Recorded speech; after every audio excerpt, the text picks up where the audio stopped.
조금 힘들겠죠. 더더군다나 지금 현재 이 정부의 부동산 정책 하에서는 조금 더 힘들겠죠. 그죠? 그렇죠. 제가 이 책을 보면서, 내가 뒷부분부터 할까, 앞부분부터 할까를 생각하다가, 이게 똑똑똑에 이런 내용이 있더라고. 내가 아까 봤어요. 똑똑똑에 양도세에 대한 강의를 해놓은 게 있더만, 그거 보고 깜짝 놀라서, 야, 이거 놀랍다. 이렇게 한 적이 있거든요.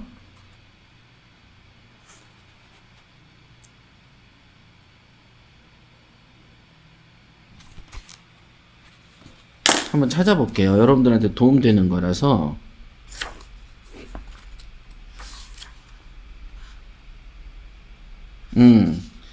똑똑똑 243페이지 이렇게 쓴 게 있어요. 이제 경매 초보가 물어요. 정말로 생소하지만 유익한 말씀입니다. 제가 궁금한 게 있는데요. 1가구 다주택자에 대한 중과세에 관한 겁니다. 라고 이제 초보자가 물으니까 이제 알부자라는 이제 주인공이 답을 하죠. 네. 이게 보면 10년 전에 쓴 책이에요. 1가구 다주택자에 대해서 중과세 규정이 있습니다. 1가구가 2주택을 가지고 있는 경우에는 2주택을 팔 때는 보유기간하고 무관하게 50%를 중과합니다. 이게 이제 예전에 이랬단 말이에요. 그리고 1가구 3주택일 때는 3주택을 팔 때는 보유기간하고 무관하게 60%를 중과합니다. 그러죠? 지금 현재 이 문재인 정권에서는 1가구 1주택이지만은 1년 안에 단기 매매를 할 때는 70%를 내놔라고 지금 이러고 있는 거예요. 그죠? 그러니까 지금 보면은 제가 언급한 거는 노무현의 어떤 그 정책이거든요. 보세요. 노무현 정권 당시에 부동산 과열을 막기 위해서 만들어진 것입니다. 만일 경기 침체로 실물 경제가 어려워지면 부동산 활성화 방안으로 다주택자에 대한 중과세가 없어지거나 완화되기도 할 겁니다. 하여간 세금이란 것은 수시로 바뀌는 것이니 세제 개편과 관련한 정보를 살펴보세요. 이렇게 요게 이제 그 노무현 때 이렇게 하다가 이명박 정권 들어와서 이 중과 규정을 없애버렸죠. 그죠? 희한하죠? 중과 규정을 없앴는데 노무현 때 오르던 부동산 시세가 이명박 때 오히려 떨어졌단 말이에요. 집값이.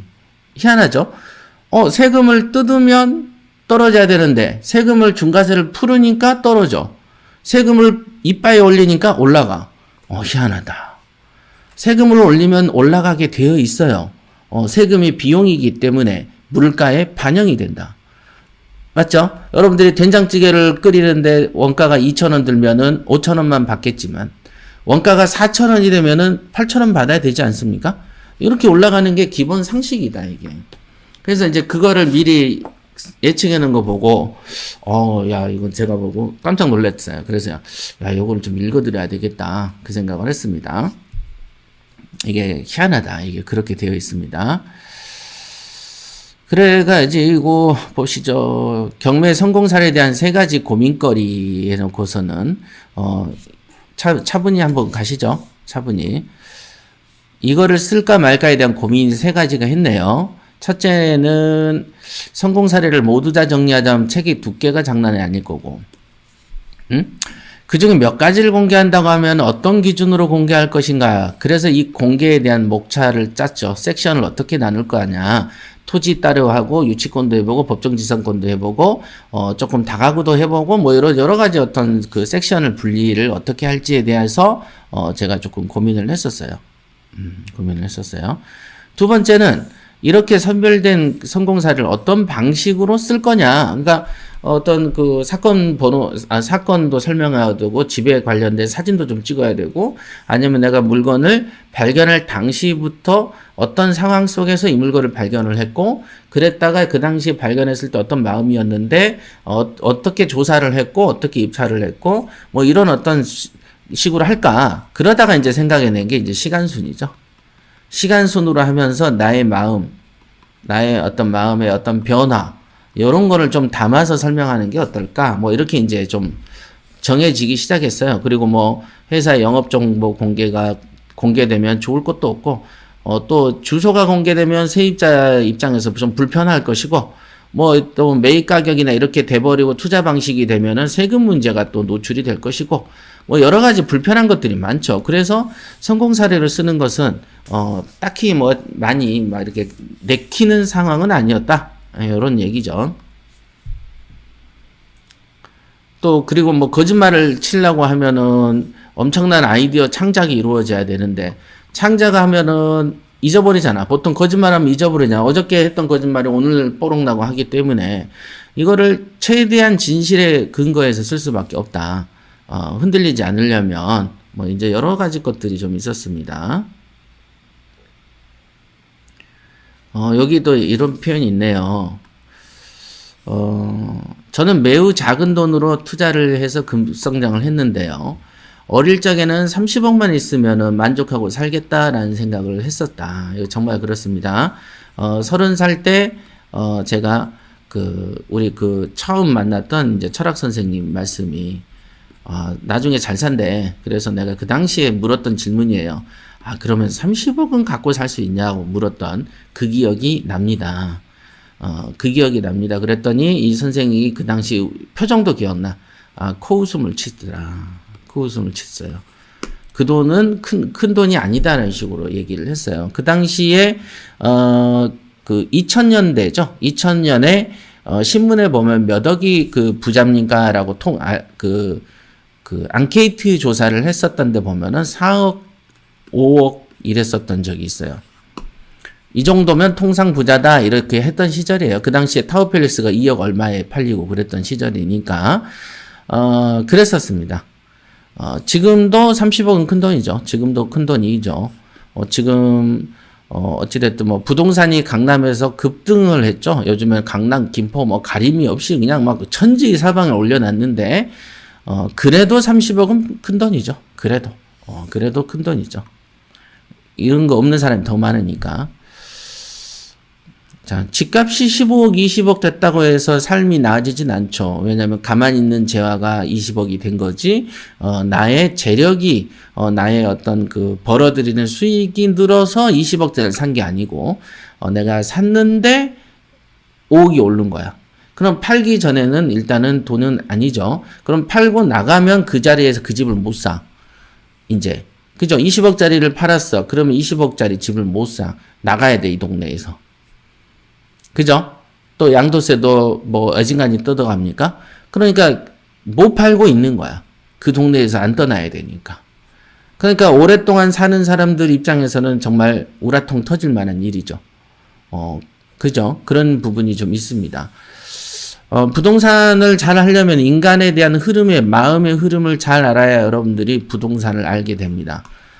인간이라는 건 사람과 사람 사이에 벌어지는 거죠. 인간, 사이가 아니니까. 우리가 인간이다라는 것은 사람을 존재하고 다른 사람이 있다라는 전제하에서 존재하는 개념이 인간이죠. 그죠? 그래서 어떤 인간 세상에서 잘 살려면은 상대방의 마음을 잘 헤아리는 경우에 잘 살게 되어 있습니다. 그러니까 예를 들면은, 삼성에서 갤럭시를 만들어서 팔아. 그러면은 상대방의 마음, 즉 소비자들이 원하는 기능을 집어넣어 줘야 되는 것이죠. 그러니까 많이 살 거고, 많이 사니까 부자가 되는 것이다. 요런 거 중요합니다. 인간적인 마음을 잘 이해해야 경매도 고수가 된다. 이렇게 힌트를 잘 주면은 알아들어야 되는데, 뭐 그러냐, 그냥 머리에 애워서 다니는 거 1종 주고 2종 주고 그거 층수 애우면 잘 사는 거지. 상기신도시가 무슨 역 생기는지 알아? 무슨 강선범이에요? 그 지하철역 애우고 다니게? 그죠? 그거하고 돈하고는 하등의 문제가 없는 것인데, 인간적인 거를 더 빨리 알아야 고수가 된다. 이걸 얘기를 드렸어요. 부자가 아닌 현실을 탈피하기 위해서는 목숨을 걸고 투자에 매진해야 한다. 이 목숨을 걸어라 그러잖아요. 이것저것 가리면서 어느 세월에, 어느 천년에 부자가 되겠냐. 나이가 더 들어서 돈이 없어서 빌빌거리며 사는 모습을 떠올려 봅시다. 너무 비참하지 않습니까? 다 옛날 내 마음으로 쓴 거예요. 그 당시에 이걸 쓸 때 가만히 생각해 보면, 야, 늙어서 돈 없으면 얼마나 우울할까. 나도 구두 신고 정장 입고 관악산을 걸어 다녀야 되나? 아, 나는 산 싫은데. 뭐 이런 생각들도 안 했겠어요? 하지? 소심해서 성공했다는 사람은 인류 역사상 찾아본 적 없고, 성공하길 원하면 소심증을 저 멀리 던져버려라 라고 이제 쓴 거죠. 지금 당장 시작하세요. 이렇게 또 썼네요.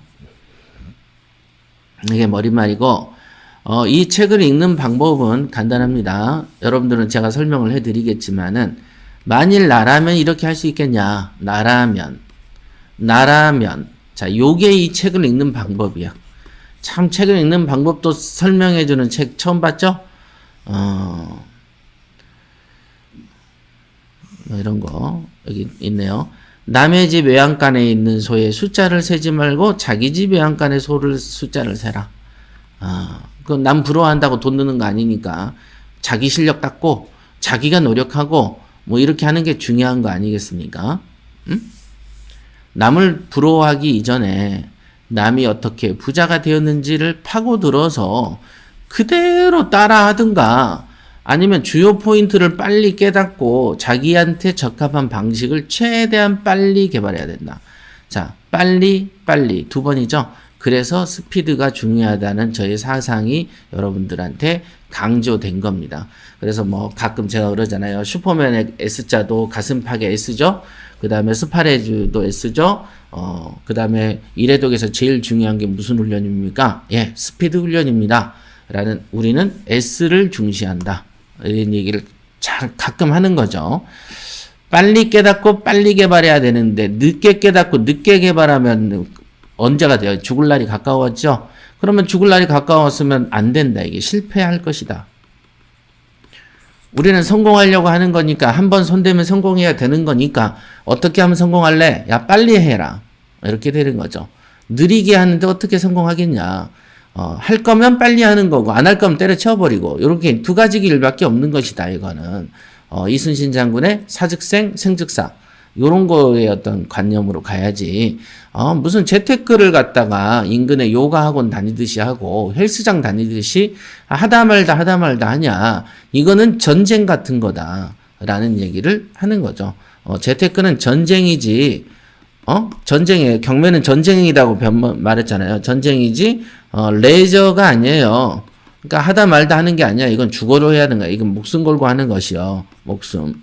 이제 이 표현을 쓰는 거죠. 자, 보시죠.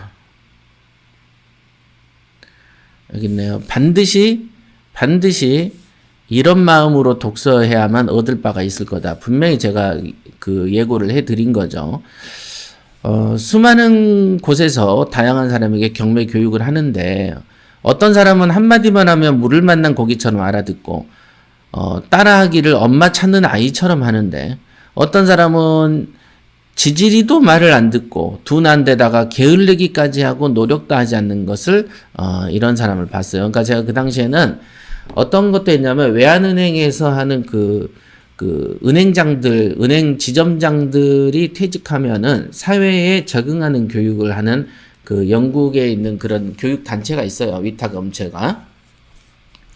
그게 이제 강남에 있는데 그곳에서도 이제 의뢰가 들어와서 경매 과정을 커리를 짜서 교육한 적도 있고 그래요. 근데 이게 나이가 정년 퇴직을 해버리니까 경매같이 좋은 거를 이해를 못 하는 거야. 그러면 낮술 먹고 와서 자 이렇게 얼굴 뻘개가지고 그래가지고 부자 마인드 같은 거 설명하면 이러고 있어. 한 50 넘어버리니까 구제가 안 되더만. 이 마인드 얘기를 하면은 야, 나 평생 사는데 지점장까지 했는데 뭔 영향도 없는 그게 뭐야? 이런 식으로 생각을 하고요.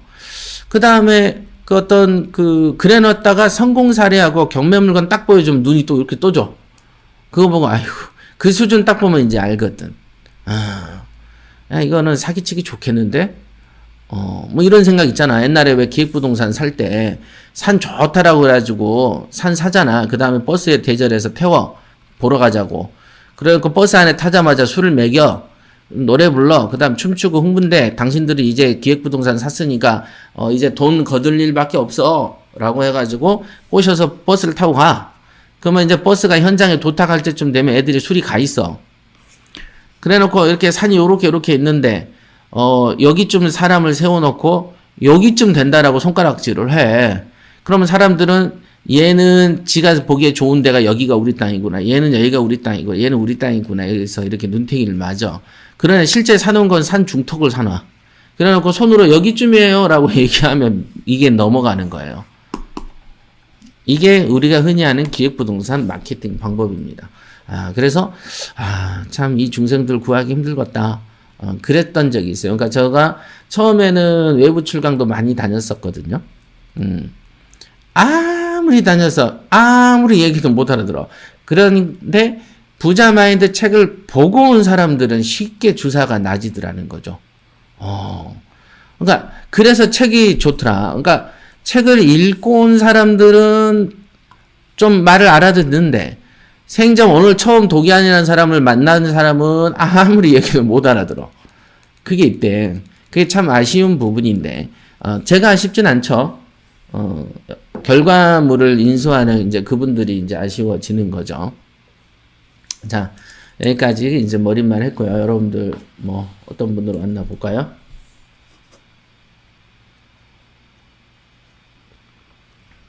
질문 남기셔도 돼요. 이제 그 권리 분석 같은 경우는 강의용이기 때문에 물론 이것도 강의용이지만 이거는 책이기 때문에 책은 살살 느슨하게 여러분들한테 가랑비가 옷 젖듯이 해야지 되는 교육이고 권리 분석은 느리게 한다고 해서 더 똑똑해지는 거 아니고 교육의 품질을 위해서라도 후다닥 치워버리고 여러분들한테 질문을 안 받는 거죠. 질문하셔도 됩니다. 예. 웹상의 폴더 정리 후에 저장하는 게 정말 중요해요. 그럼 한 권에 5만원? 우와.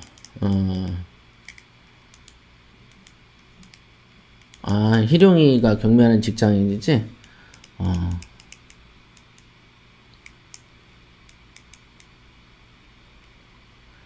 스테인씨, 협회장님 오랜만에 인사드립니다. 퇴근이 늦어서 이제서 들어왔어요. 오늘도 명강의 잘 듣겠습니다. 네.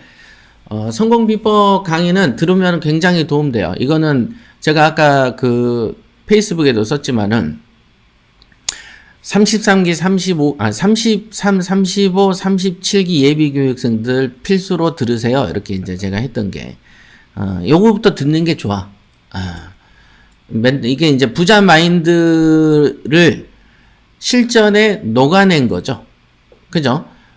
부자 마인드를 강의하는 어떤 도기안이라는 사람이 실제로 투자할 때 요렇게 하더라라는 거잖아. 그러니까 부자 마인드가 요렇게 응용되는구나라는 것을 엿볼 수 있는 거죠. 그게 엿볼 수 있는 거죠. 자, 오늘은 핵심 충고가 4개가 있어요. 그 4개를 쓴 거죠. 그러니까 왜 제가 이거를 왜 이렇게 길게 머릿말을 썼을까를 아까 생각을 해봤는데, 당시에 그 고민이 있었던 것 같아. 성공 사례만 쭈루룩 쓰면은 이거 읽어보나 마나 남의 집 외양간에 손을 세는 식으로 내 강의조차도 싸구려로 전략할 수가 있겠다는 생각을 했던 것 같아요. 그래서 요거를 이 책을 당신들이 볼 때는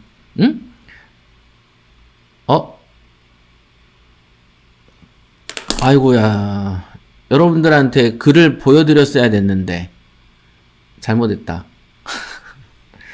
아유, 말씀 좀 하시죠. 화면이 안 나온다고. 맞다. 쏘리입니다. 쏘리. 시종아 지금 책 나왔다고 얘기했잖아. 이 책 나왔다고. 와서 내일 가져가라. 쏘리. 실컷 적었는데 여기에 노출이 안 되게 이제 전면 노출만 됐었네요. 쏘리입니다. 아깝지만은 그래도 소리로 제가 다 읽어 드렸으니까. 네. 자, 그러면 이제 핵심 충고를 하는 거를 왜 이렇게 내가 길게 했을까를 생각해 보면은 딱 하나 같아요. 그러니까 아까 말한 것처럼 저의 경험도 싸구려로 전락하면 안 될 것 같다는 생각. 그래서 그 다음에 이왕이면 내가 이 책을 쓰는 마음은 어떤 부자 마인드를 가지고 현재 물건을 투자할 때 어떻게 적용해 나가는 것을 보여주는 거기 때문에 어떤 이런 이 책을 읽기 위해서 어떤 식의 생각을 갖고 읽어라라는 어떤 부분을 가르쳐 놓지 않으면 제멋대로 해석할 가능성이 있겠다. 그래서 요거를 일종의 읽어 나가는 해석의 지침 형태를 내가 제시하는 게 옳겠다. 이런 생각을 했던 거죠. 네. 자, 그러면 이 책을 읽기 위해서 이제 핵심 충고를 4개 정도를 했다. 그 4개가 무엇인지 한번 보시죠. 핵심 충고 하나. 핵심 충고 하나. 아, 오늘 앞에 필기 좋았는데 아깝다. 네. 최소 투자로 최대 이익을 올리려면 잠깐만요. 조금 두껍게 하겠습니다. 네. 최소 투자로 최대 이익을 올리려면 무엇보다도 자본운용법을 개발해라. 네, 이게 중요한 거다. 이게 충고. 즉, 이 책의 이름이 뭐예요? 성공 비법 아닙니까? 성공하는 비밀스러운 방법이죠. 비밀스러운 방법이다. 이 비법 중에 첫 번째, 자본운용법을 좀 개발해라. 자본운용법. 그럼 자본운용법이 뭐냐? 최소 투자로 최대 이익을 보는 것이다. 최소 투자로 최대 이익을 보는 거다. 아, 그러면은 내가 똑같이 R형 5kg짜리를 드는 최소의 힘으로 상대방에게 데미지를 주려면 어떻게 해야 될까? 상대방이 가장 단단한 그 복근을 때려야 되겠다. 아니면 가장 딱딱한 뭐예요? 회고를 때려야 되겠다. 머리를. 여러분들 권투 선수들이 손을 막 이렇게 묶고 글러브를 끼는 이유가 뭐라고 생각하세요? 자기 손을 보호하기 위해서예요. 이 뼈는 낱낱이 쪼개져 있기 때문에 마디마디가 이 뼈로 딱딱한 이 머리뼈를 때리면 이 손가락이 골절이 됩니다. 골절이 돼요. 그러니까 당연하게 우리가 보면은 격파한다고 뭐 주먹으로 벽돌 깨고 앉아있고 기아장 깨면 이게 차력사지 어떻게 그게 무술이겠습니까? 무는 그게 아니다. 무라는 것은 그런 게 아니다, 이게. 근데 한국은 뭘 건너와도 싸구려틱하게 바뀌니까 맨 벽돌 깨고 앉아있고 뭐 깨고 앉아있고 벽돌을 왜 손으로 망치로 깨면 되지. 그건 되게 어리석은 거죠. 자, 이 자본운용법 5kg의 힘으로 효율적으로 상대를 제압하려면 뭘 때려야 돼요? 급소를 때리면 돼. 5kg까지 가지도 않아. 이 볼펜 들 힘으로 그냥 상대방의 눈을 찌르면 됩니다. 그러죠? 그죠? 굉장히 간단해. 그러니까 애초에 처음부터 계속 여러분들이 여자들 호신술 어쩌고 하는데 그냥 눈 찌르는 것만 죽어라고 연습하는 거야. 눈도 또 이렇게 찌른다고 찔러지냐고. 안 찔러져. 어떤 식으로든지 간에. 그것만 만약에 했다고 해보세요. 여러분들. 딴 거 안 했어. 했다 쳐. 그러면 큰 힘이 안 필요하다, 이게. 그러면 돈 버는 법에는 그런 게 없겠냐. 있다. 돈 버는 법도 급소라는 게 있지. 왜 없어? 최소 투자로 최대 이익을 보는 방법이 있겠죠. 여러분들이 그 장하시는 고양이 알죠? 이 장하시는 고양이를 가지고 제가 스파리에서 강의한 적이 있어요. 물론 효과는 하나도 없었습니다. 들으면 이해를 못 하던데.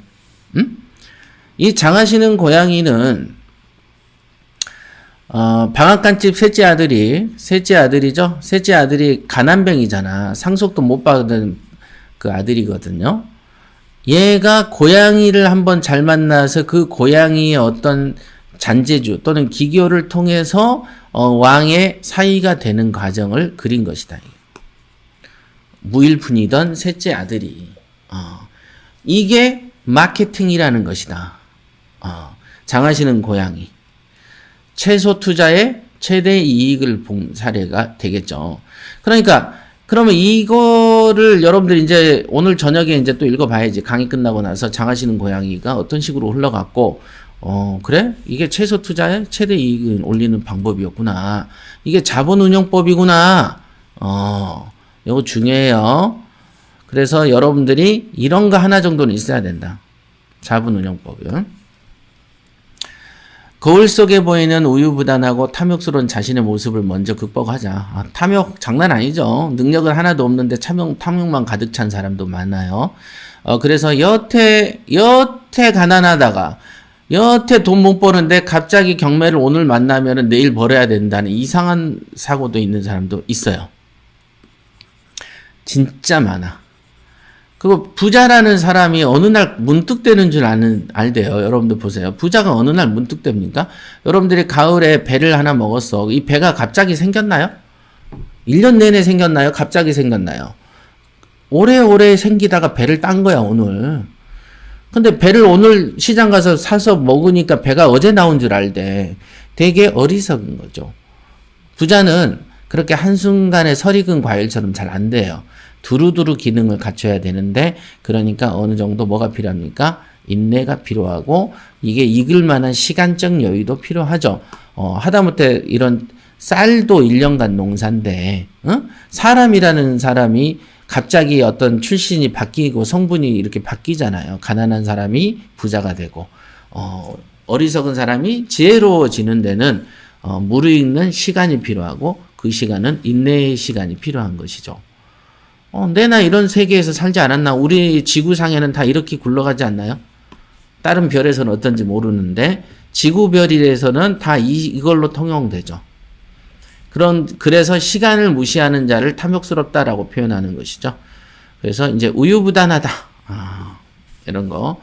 결론부터 얘기하면, 만일 여러분이 한정된 자본을 가지고 단기간에 부자가 되고 싶다면, 가진 자본을 가지고 최대 이익을 만들어내는 법을 터득해야 된다.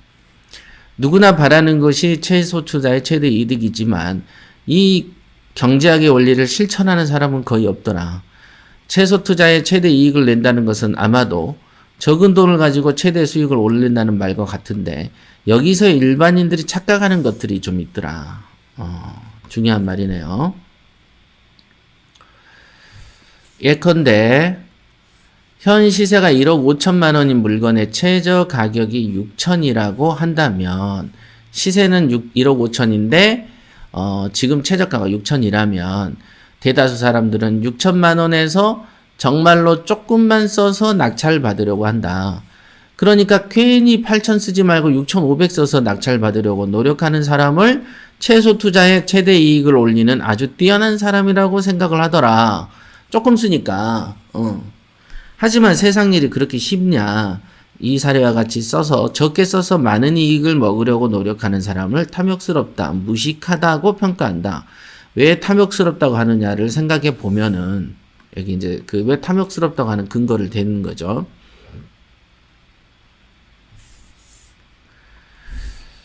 현 시세를 뻔히 알고 있는 상황에서 최저 가격에서 조금만 써서 낙찰 받으려고 하는 그런 시도가 성공할 것으로 생각하는 것을 보니 욕심이 이만저만이 아니고 무식하기까지도 하다는 거다. 왜 그럴까요? 여러분들이 잊고 있는 것이 하나 있다. 그게 뭐냐? 경매는 경쟁 입찰이라는 것 때문이다. 그러니까 나 말고 상대방이 더 있다라는 것이죠. 대한민국 구석구석에서 인터넷 되는 곳이면 누구라도 경매에 대해서 모든 정보를 동시에 접할 수 있다. 시장조사를 통해서 약 20명 정도 입찰을 예상했는데 뚜껑을 열어보면 40명이 응찰하는 것도 빈번하게 볼 수 있었다. 즉 경매 응찰을 하려면 어느 정도의 성사 가능성이 있는 금액을 써줘야 하는데, 너무 어리석어서 턱도 없는 금액을 써서 낙찰받으려고 하는 사람도 많습니다. 이게 진짜 많죠. 컨설팅을 할 때 이런 투자자를 만나는 것은 식상할 정도로 많고, 부자는 되고 싶은데 부자가 되고 위해서 낙찰받을 수 있는 금액은 쓰기 싫다라는 이중심리가 작동하죠. 그러니까 나는 부자는 되고 싶은데 부자가 되려면 많이 써야 되는데 많이 쓰기 싫은 거죠. 그럼 부자가 되기 싫어야 되는데, 부자가 되기 싫냐고 물어보면 부자가 되고 싶다고 얘기하죠. 그러니까 이런 게 이중심리가 작동하죠. 부자가 되려면 매 건에서 단돈 한 푼이라도 벌 수 있도록 낙찰을 받아야 되는데, 이 행동은 받아야 하는데 하는 행동은 낙찰과 거리가 먼 행동만 골라서 한다. 이런 게 이제 이중심리가 작동합니다. 그러니까 어찌할 바를 몰라요. 자기가 나 어떻게 해야 돼? 이렇게 힘들어하죠. 스스로 힘들어합니다. 돈을 벌기 위해서는 낙찰을 받아야 할 것이고 낙찰을 받기 위해서는 응찰자 중에서 가장 높은 금액을 써야 될 것이다. 그런데 대다수 투자자는 좀 더 낮은 금액을 못 써서 안달이 나고 괴로워한다. 따놓고 얘기해서 돈 벌기 싫다는 얘기다. 돈 벌기 싫어 죽겠는데 왜 자꾸 돈을 벌라고 괴롭히냐고 한다. 그죠? 나 돈 안 벌라고 작정하는 사람인데 왜 돈 안 버냐면서 더 쓰라고 한다. 그죠?